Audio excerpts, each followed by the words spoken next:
Hey guys, today we're going to talk about appeals and suspensions and why most sellers stay suspended and cannot overturn. The number one mistake that we see sellers make, again, we've been doing this professionally for 17 years at .com Reps, is that the seller spends all their time in the POA, that's the plan of action, trying to defend themselves.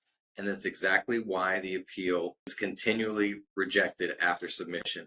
Amazon does not care. They do not want emotional language. They don't want you to blame others.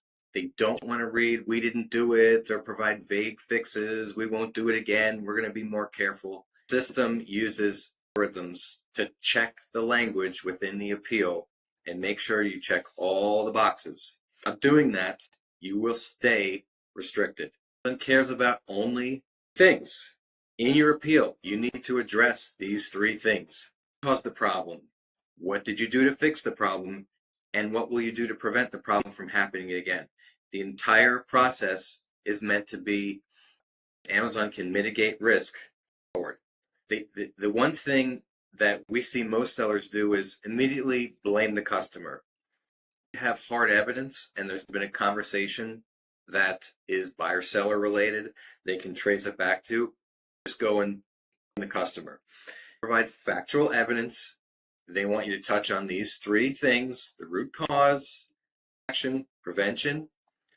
That also reference the policies that you violated. You provide in the original restriction or performance notification. You with Amazon that you've read and you understand those terms. Your appeal. To see that you're making acknowledgement that you understand their policies. Prevent it moving forward. You need to provide a system that's maybe different than what you're currently doing to, let's say, condition. The root cause. Okay, there was confusion between and or a lot number or whatever, right? Provide factual evidence. Trace order ID if you can.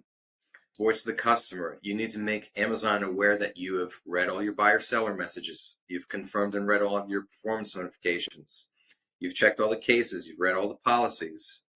You've reviewed any negative store feedback and any negative product feedback. This is all going to be part of your review and your appeal process. And if you check on all these boxes, you should be successful in your reinstatement. If you've got question along, the first thing you should do, and by the way, never get angry with these people, never get bitter, rude in your responses to the case. Go back into your seller health menu, call seller health. If you have health assurance, this is going to help you as a preventive action from getting your account shut off. But call the seller health team, tell them you've submitted the plan, the case ID, they'll review the file, they'll provide pointers. Now, they can't tell you get out of your situation if you've abused the policies, right? So if you're non-compliant, for example, and you're trying to subvert the system, they will not be able to help you. So it can be frustrating, and they know that they're gonna get some good apples with the bad. Expect the good apples to be able to find their way out, right?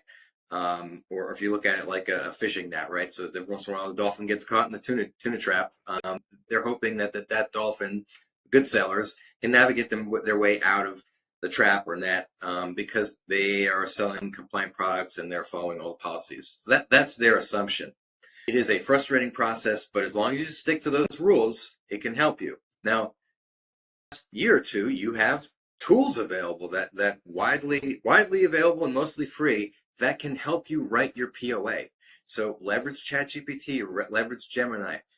May be missing from this in order to satisfy the demands of the compliance request. Leveraging these AI tools, you're going to be more successful in your reinstatement than you previously were. Hopefully this video helps you. If you have any tricky situations, we do help people with one-off problems at .com Reps. The website's www.comreps.com. Obviously, we'd have to charge you a consulting fee or reinstatement fee, but we can help with some of these POAs. And if we can't, there's partner groups and firms, whatnot, that we work with specializing in just this. Overall, I believe those tidbits should help guide you. if you're in a bit of a pickle and you can't figure out why your POA is being repeatedly rejected by Amazon.